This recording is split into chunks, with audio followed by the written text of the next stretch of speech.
Subscribe करें और bell दबाएं ताकि कोई खबर रह न जाए।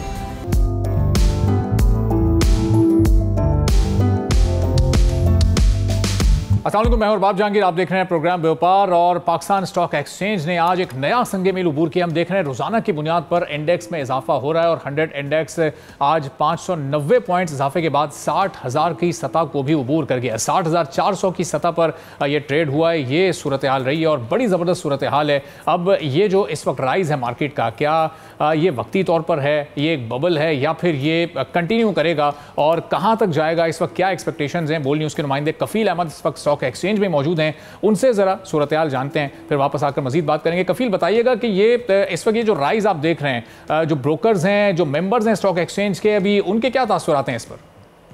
पाकिस्तान स्टॉक मार्केट में हिस्ट्री में पहली मरतबा 60,000 का हिस्सा उबूर करने में कामयाब हो गया है। और तेज़ी की वजूहात क्या हैं, क्या अवामिल हैं? मेरे साथ यासीन साहब हैं। यासीन साहब, क्या वजूहात हैं? मतलब आज रिकॉर्ड हिस्ट्री का दिन है स्टॉक मार्केट के अंदर, क्या कहेंगे? असल में रोज़ाना रिकॉर्ड ही बनते आ रहे हैं, आपके सामने ही है। रोज़ाना वॉल्यूम भी आपके सामने इतना भी तकरीबन हाई हो गया इस वक्त।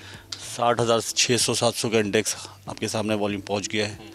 ये अच्छा साइन है मार्केट के अंदर। वॉल्यूम भी इतना ज़्यादा हो रहा है, फुल तेज़ी हो रही है, तो कॉन्फिडेंस वगैरह मार्केट में बहाल हुआ है। लेकिन साथ में प्रॉफिट टेकिंग बहुत ज़रूरी है। लेकिन जो प्रॉफिट टेकिंग करते हैं दूसरे दिन फिर रेट ऊपर हो जाता है। अच्छा, प्रॉफिट टेकिंग आप समझते हैं कि बहुत ज़रूरी है? बिल्कुल बिल्कुल, साथ में प्रॉफिट टेकिंग भी, क्योंकि फिर मार्केट अगर नीचे भी जाएगा तो फिर बहुत स्पीड से नीचे जाएगा। लेकिन फिर वक्त मार्केट इनके हाथ में स्टेबल हुआ है तो बहुत अच्छा साइन है मार्केट के लिए। ऐसा साइन तो नहीं लगता आपको कि मार्केट किसी वजह से नीचे भी आ सकती है? कोई भरोसा नहीं है भाई। फिल वक्त तो जो इंटरेस्ट रेट जो है ना, इस वक्त इसमें बोलते हैं कि अब जो इंटरेस्ट रेट आएगा उसमें इंटरेस्ट रेट कम होने का है, तो इस सिलसिले में पहले से उन्होंने तेज़ी करके रख रहे हैं पहले से ही, समझे ना। तो साथ साथ में प्रॉफिट टेकिंग भी बहुत ज़्यादा ज़रूरी है। अगर शेयर सूद में कमी नहीं होती है, उसको बरकरार रखा जाए तो मार्केट में इम्पैक्ट आएगा? बिल्कुल आएगा, बिल्कुल आएगा। उस वक्त फिर मौका नहीं मिलेगा माल बेचने का। लेकिन फिल वक्त तो मार्केट में ध्यान तेज़ी है। हाँ, फिल वक्त सबका ध्यान मार्केट में तेज़ी रखा हुआ है। ठीक है जी। मार्केट में इस वक्त जो रुझान है वो तेज़ी का रुझान है और इस वक्त तो सेंटिमेंट है ओवरऑल खासा पॉजिटिव है। लेकिन यही एक थोड़ा सा जो है वो खदशा भी है कि अगर शेयर सूद को बरकरार रखा जाता है मॉनेटरी पॉलिसी में आइंदा, तो शायद उस पर उसकी थोड़ी बहुत नेगेटिव जो है वो असर हो सकता है। लेकिन ओवरऑल सेंटीमेंट पॉजिटिव है और मार्केट माहिरीन ठीक है, बहुत शुक्रिया। हमारे साथ मौजूद थे और बता रहे थे कि इस वक्त मार्केट ऑल टाइम हाई पर है और उम्मीद ये है कि आगे आने वाले दिनों में भी सिलसिला जारी रहेगा। और ना सिर्फ मार्केट इस वक्त ऑल टाइम हाई पर है, बल्कि पाकिस्तान की एक्सपोर्ट्स भी इस वक्त बढ़ रही हैं। पाकिस्तान से रवा माली साल के पहले सिर्फ 4 माह के स्टैट्स आपको बताएं कि वो खुराक की बरामदात में 30% का इजाफा हुआ है। ये इस रवा माली साल के जो इब्तदाई 4 माह हैं उसमें खुराक की जो एक्सपोर्ट है, जो फूड एक्सपोर्ट है, उसमें 30% का राइज हमने देखा है और बड़ी अच्छी बात है। अब इसमें चावल, चीनी, ऑयल सीड्स और जो मछली की एक्सपोर्ट है उससे करोड़ों डॉलर का पाकिस्तान को रेवेन्यू भी हासिल हो रहा है। अब ये कितने बेहतरीन इकदाम हैं मुस्तकबिल के लिए, इसका क्या फ़ायदा हो सकता है? स्टॉक मार्केट भी इस वक्त हाई पर है। पाकिस्तान को सस्ता तरीन मुल्क भी करार दिया जा रहा है और इंटरनेशनल स्टैटिस्टिक्स सामने आए। वर्ल्ड स्टैटिस्टिक्स नामी वेबसाइट ने रिपोर्ट जारी की है। इस पूरी सूरत हाल पर हम बात करेंगे। इरफान इकबाल शेख साहब सदर हैं FPCCI के, हमारे साथ मौजूद हैं। इरफान साहब, बहुत शुक्रिया सर प्रोग्राम के लिए, आपने वक्त निकाला। जो एक्सपोर्ट्स इस वक्त बढ़ रही हैं पाकिस्तान की, चाहे वो फूड के शोबे में है, बाकी भी ज़ाहिर है कि एक्सपोर्ट्स में पाकिस्तान की इजाफा होना चाहिए, कितना इस वक्त फ़ायदेमंद है पाकिस्तान की इकॉनमी इस वक्त एक क्रंच सिचुएशन में? आने वाले दिनों में इससे कितना फ़ायदा होगा? देखिए, 2-3 चीज़ों को आपको लेना पड़ेगा। फूड में डेफिनेटली हमारी इंक्रीज़ हुई है एक्सपोर्ट में, लेकिन ऑन द अदर हैंड आपका टेक्सटाइल सेक्टर जो है ना वो डिक्लाइन की तरफ है। अच्छा, जो कि हमारा मेन सेक्टर है जिसको हमने इग्नोर नहीं कर सकते और जिसके बेस के ऊपर आपकी एक्सपोर्ट सारी चलती है।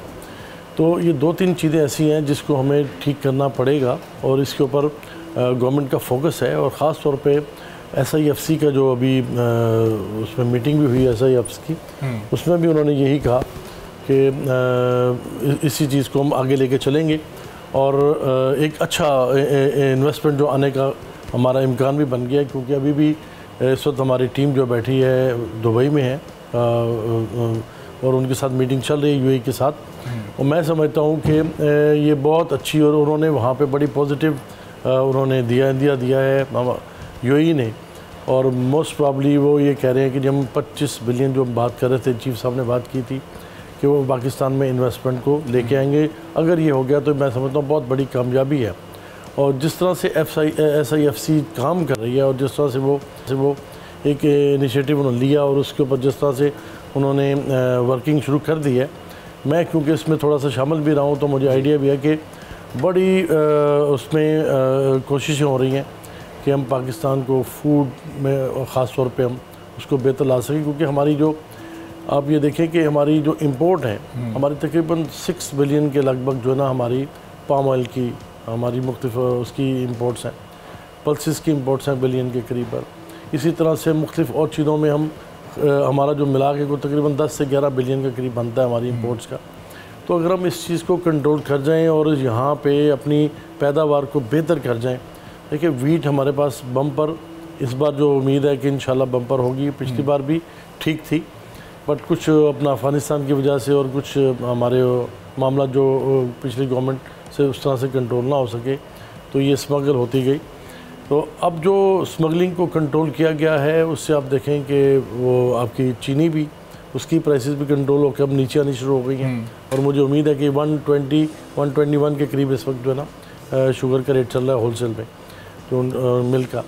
तो उम्मीद है कि ये जब क्रशिंग शुरू हो गई है 2 दिन पहले से क्रशिंग स्टार्ट हुई है तो उसके बाद चीज़ें शायद थोड़ी सी और नीचे आएँ। लेकिन अब इरफान साहब ये हम हर साल ही देखते हैं कि ये बम्पर फसल का हम सुनते हैं, वीट की भी शुगर की भी, लेकिन अब थोड़े अरसे बाद फिर उसका बहरान भी पैदा होता है। वो नेग्लिजेंस होती है हुकूमत की, वो इंटेंट की वहाँ पर कमी होती है, वहाँ कोई करप्शन या कोई मफादात गालिब आ जाते हैं, फिर ये बहरान हम क्यों उस कैफियत से गुजरते हैं? उसकी भी 2 वजूहत है। देखिए पहली बात यह है कि गवर्नमेंट के पास करेक्ट डेटाज नहीं है। अच्छा। अभी भी मैं समझता हूँ कि वो करेक्ट डेटाज नहीं है। और नंबर 2 यहाँ से जब हम पिछले 20 साल से अफ़गानिस्तान को हम फूड सप्लाई कर रहे हैं उसमें आपकी वीट भी है, उसमें आपकी शुगर भी है और उसमें और मुख्तलिफ बेशुमार चीज़ें।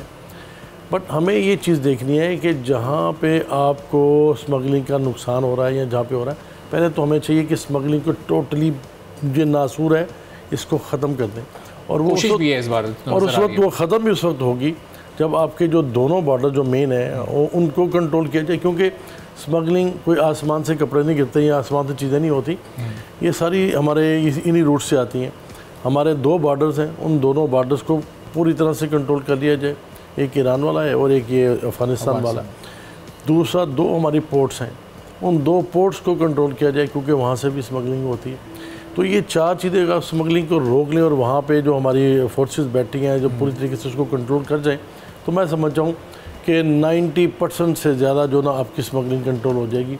और बाकी जो इक्का दुक्का जो ट्रेनों से या दूसरे से कोई इधर उधर से कुछ जो चीज़ आती थी वो तो या अपना लोग पर्सन ले आते थे, कुछ ले आते, वो सारी चीज़ें नेग्लिजिबल सी हैं, उनमें कोई इतना मसला नहीं। सर ये SIFC के थ्रू जो इन्वेस्टमेंट आ रही है ये सिर्फ इन्वेस्टमेंट की हद तक ही ये काउंसिल महदूद है या फिर अभी आपने कहा कि इंपोर्ट और एक्सपोर्ट को भी बैलेंस करने पर तवज्जो दे रही है, तो कोई मैकेनिज्म बनाया जा रहा है कि इंपोर्ट बिल को कम किया जा सके और एक्सपोर्ट्स को बढ़ाया जा सके? और एक्सपोर्ट्स की पाकिस्तान में ओवरऑल कितनी कैपेसिटी है? हम हमेशा फंस जाते हैं कोई 30 बिलियन के अराउंड जाकर, ये हम 40, 50, 60 पर क्यों नहीं पहुँच पा रहे? उसकी 2 वजूहत है। उसकी भी पहली वजूहत तो ये कि हमने जो मेन हमारी एक्सपोर्ट की हमारे एग्रीकल्चर है, एग्रीकल्चर में ना हमारे पास जो हमारे 83% जो है ना फार्मर्स वो 10 से 15 एकड़ वाले हैं, ना उनके पास सीड अच्छा है, ना उनके पास मशीनरी अच्छी है, ना वो टेक्नोलॉजी यूज़ करते हैं, ना ही उनके पास कोई माली रिसोर्सेज है, जिसकी वजह से बहुत बड़ी प्रॉब्लम रही है और चीज़ें हमारी यील्ड बहुत थोड़ी रही है हमारी।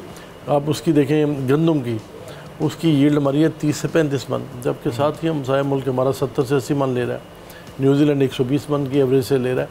तो ये सारी चीज़ें टेक्नोलॉजी और सीड बेस के ऊपर हैं जो हमारे पास हम लैक कर रहे हैं।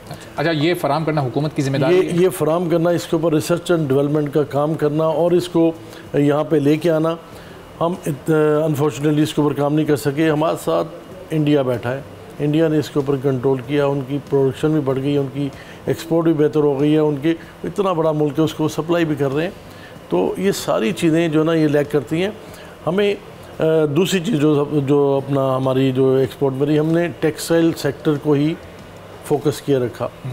हमने टेक्सटाइल सेक्टर को आप देखें तो ये पूरी दुनिया में जो आपका जो है उसमें कुछ 6% है और उसके बाद जो इंजीनियरिंग डिपार्टमेंट है वो उससे बहुत बड़ा 19% उसका शेयर है पूरी दुनिया में। हमने उसको फोकस नहीं किया, प्लास्टिक को फोकस नहीं किया, केमिकल्स को फोकस नहीं किया, जिसकी वजह से हम यहाँ पे रह गए। और नंबर 2, हमने टेक्सटाइल में भी सिंपल जो चीज़ें थी थ्रेड बना के बेचते रहे, जो आम नॉर्मल चीज़ें, हमने वैल्यू एडिशन के ऊपर फोकस नहीं किया। जब तक वैल्यू एडिशन के ऊपर फोकस नहीं करेंगे, हमने फूड में भी अगर बेहतर जाना है तो हमें प्रोसेसिंग में जाना पड़ेगा। अगर आप रॉ फ्रूट बेचते जाएंगे तो उससे आपको कितना एक्सपोर्ट मिल जाएगा, ये कितने पैसे उससे आपको आ जाएंगे। हमें ज़रूर मुबादला बढ़ाने के लिए सबसे पहला जो काम करना पड़ेगा वो है वैल्यू एडिशन, और वो प्रोसेसिंग यूनिट वो सारे यहाँ पे पाकिस्तान में लगने चाहिए जहाँ पे उसकी वैल्यू एडिशन और ये इस SIFC के थ्रू ये सारे स्टेप्स लिए जा रहे हैं संजीदगी के साथ। जी, ये संजीदगी के साथ लिए जा रहे हैं, और मुझे नज़र आ रहा है कि इसमें आने वाले अगर हम इसी तरह से हम फोकस करते रहे तो इंशाल्लाह चीज़ें बेहतर होंगी। और ये वक्त कितना लगेगा, चूँकि अभी 70 दिन के बाद तो इलेक्शन है और फिर ज़ाहिर एक नई हुकूमत आएगी। ये इलेक्शन जो है ना ये अब आने हैं, मैं थोड़ा सा उसमें मुझे डाउट भी है कि शायद इलेक्शन उस तरह से ना हो सके, या जिस तरह से अपना अभी तक गवर्नमेंट कह रही है हम 6 फरवरी कर रहे हैं। 8 फरवरी वो डेट है, 8 फरवरी डेट है, इसमें कोई लेट हो जाए कुछ हो जाए कुछ लगता है मुझे।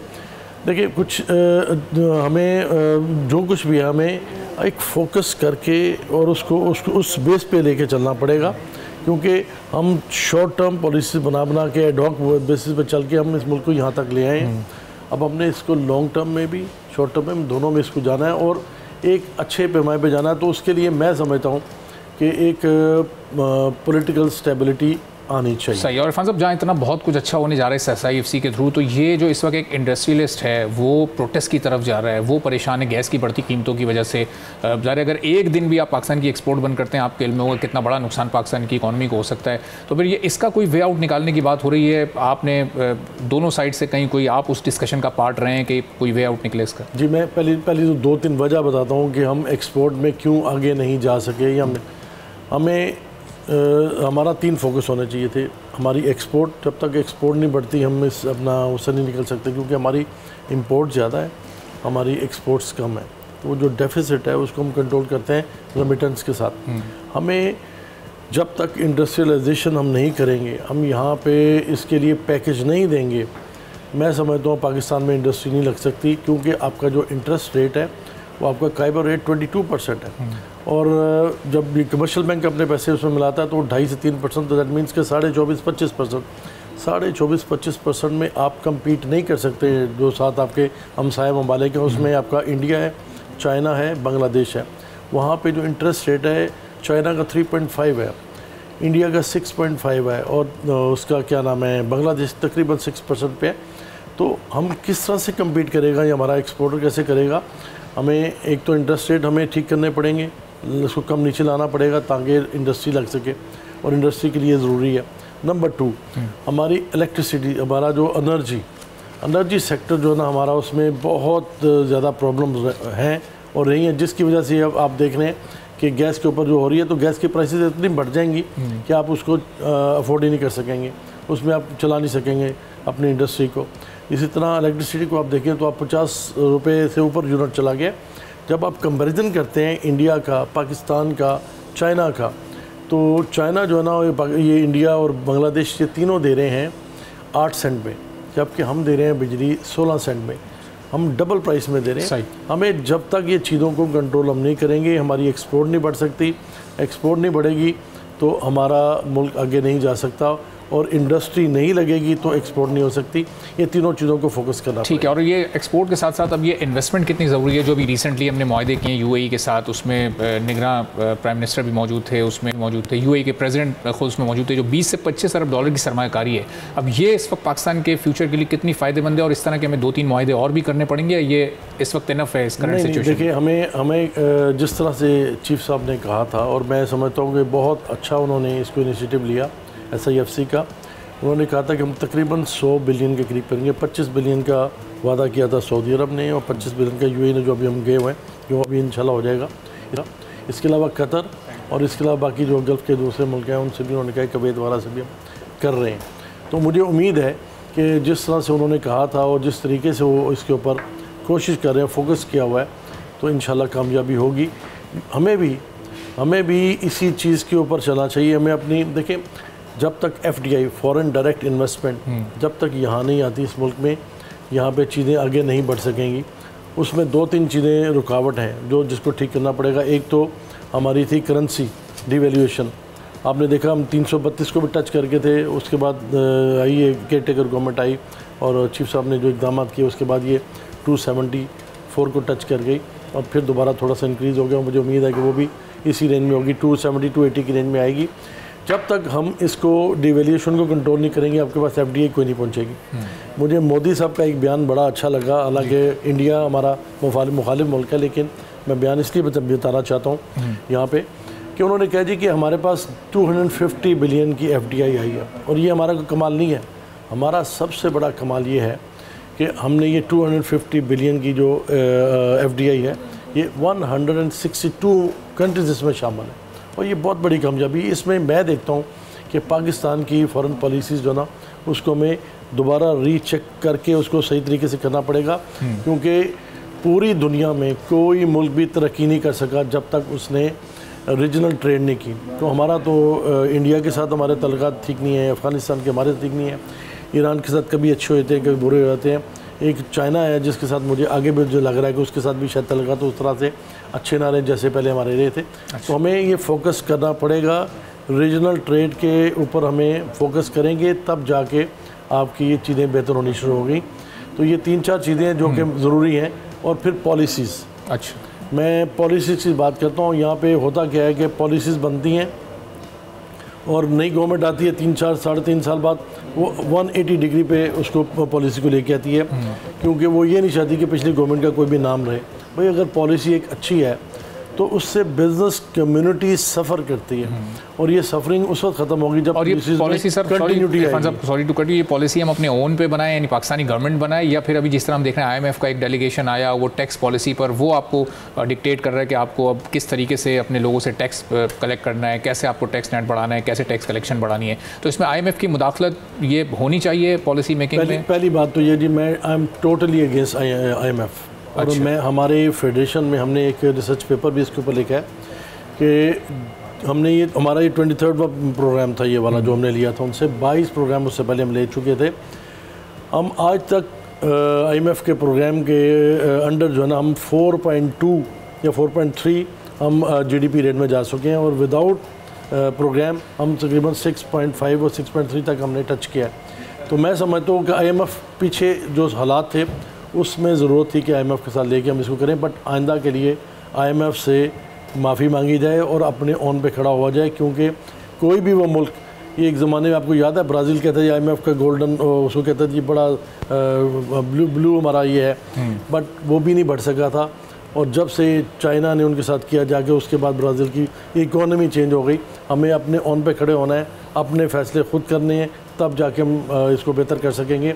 अगर हम अंडर डिक्टेशन हम कोई काम करते रहे तो मैं नहीं समझता, कुछ देर के लिए तो बेहतर हो जाएंगे, लेकिन उसके बाद फिर हम हालात। ठीक है। अच्छा इरफान साहब, आखिर में ये एक रिपोर्ट मेरे पास मौजूद है, वर्ल्ड स्टैटिक्स नामी एक वेबसाइट है, इंटरनेशनल वेबसाइट है, और ये हमें ये बता रही है कि पाकिस्तान इस वक्त दुनिया में सस्ता तरीन मुल्क है। अब ये इसमें चाहे यूटिलिटी आइटम, ये किराया हो, चाहे ये इसमें जो डेली रूटीन में हम लोग चीज़ें इस्तेमाल करते हैं, चाहे वो फूड आइटम्स हों, तो ये बड़ी हैरानकुन रिपोर्ट है। और एक आम आदमी को हम कैसे समझाएं कि पाकिस्तान इस वक्त दुनिया में सस्ता तरीन मुल्क है? देखिए, इसमें कोई शक नहीं है कि पाकिस्तान सस्ते तरीन मुल्कों में इसका नाम आता है, बट इसकी जो 2 चीज़ें उससे मैं डिफ़र करूँगा। बिजली यहाँ पे महंगी है, हमारा इंटरेस्ट रेट यहाँ पे महंगा है, जिसकी वजह पेट्रोल जो है ना वो भी बस किसी हद तक ठीक है, लेकिन अभी हमें इसको और थोड़ा सा नीचे लाना पड़ेगा। और इसकी वजह तो ज़ाहिर है कि IMF के प्रोग्राम्स भी हैं कि उसमें जो कंडीशंस IMF के प्रोग्राम है जिसकी वजह से आपको प्रॉब्लम्स हैं और आप उसको आपको करना पड़ता है। ये आपका इन्फ्लेशन रेट बढ़ने की मेन वजह यही है। इन्फ्लेशन रेट को कंट्रोल अगर आपने करना है और आपने मुल्क के लोगों के लिए आपने बेहतर करना है, तो एक तो हर साल 55 लाख बच्चा जमा हो रहा है, हमारे पैदाइश हम कर रहे हैं, और उसके लिए हमने कभी ये सोचा नहीं कि इसको कैसे फूड खिलाना है आगे।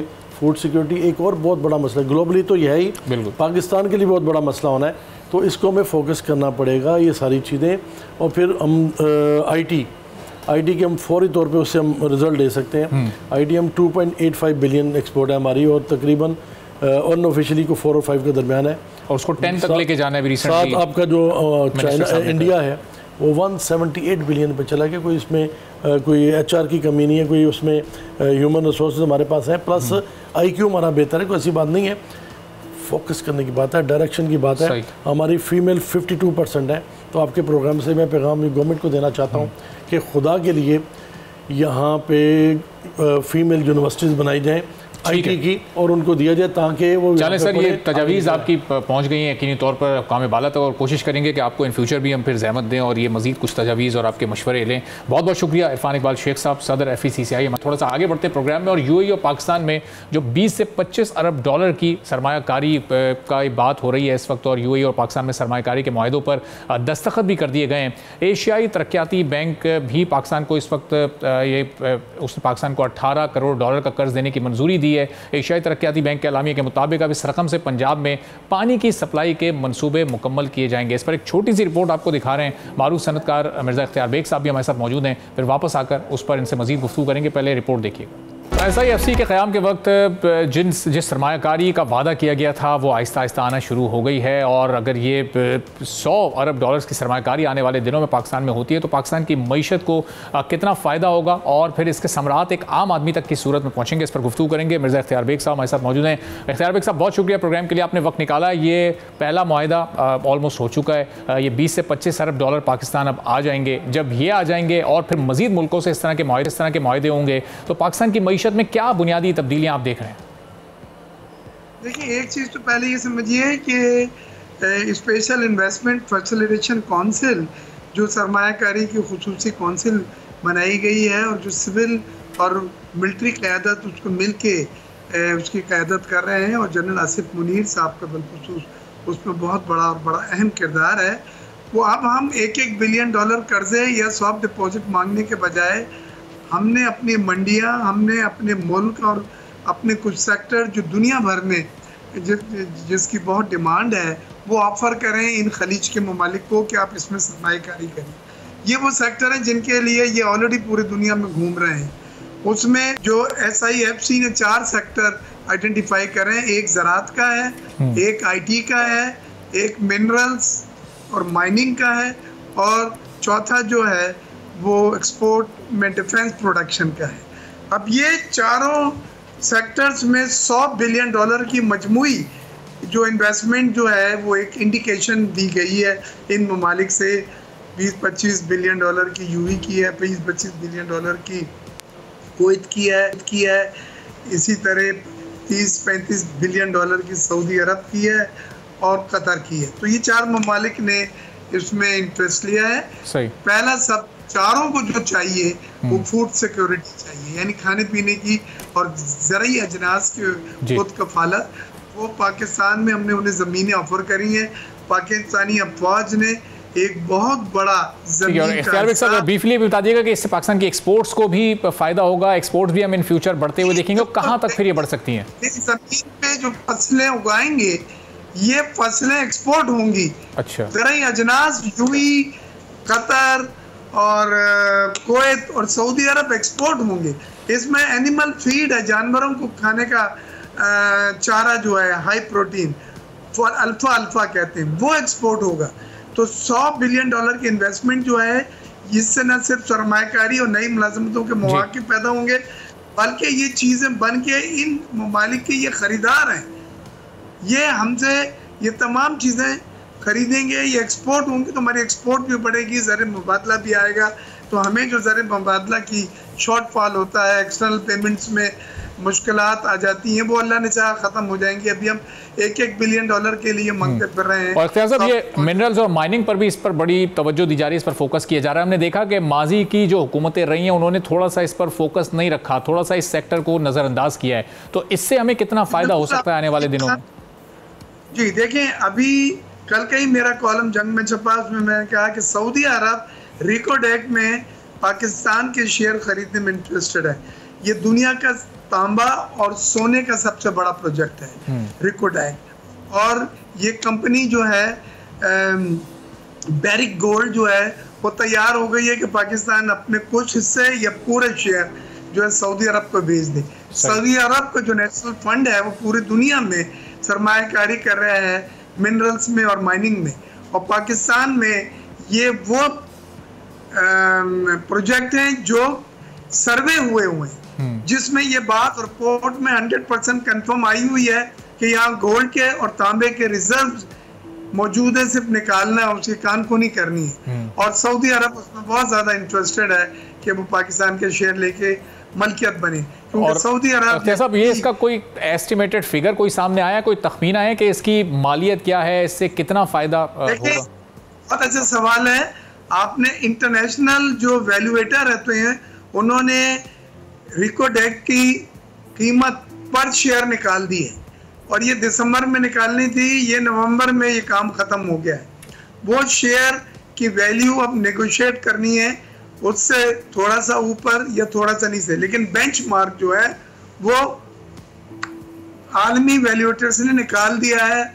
और जो दुनिया के सबसे बड़े वैल्यूएटर्स होते हैं सोने के और तांबे की, देखिए ये चीजें, सोना और तांबा तो पहले भी था हमारे जमीनों के नीचे, काला सोना यानी कोयला तो 76 साल से है 150 बिलियन टन, लेकिन ये बाहर नहीं निकाला।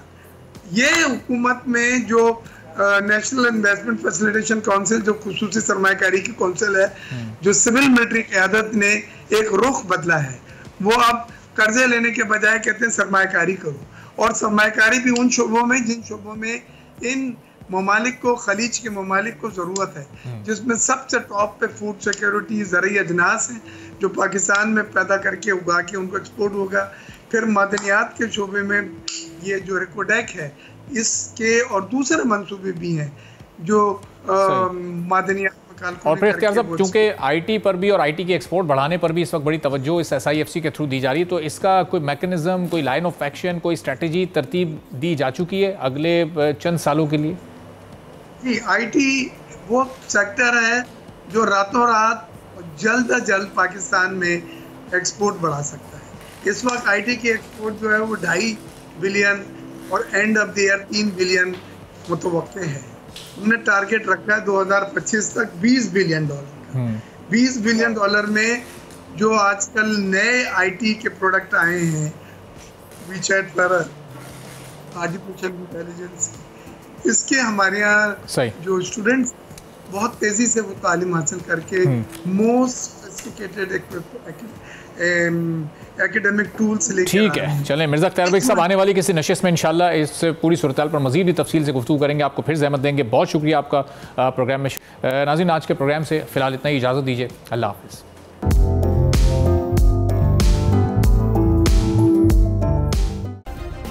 सब्सक्राइब करें और बेल दबाएं ताकि कोई खबर रह न जाए।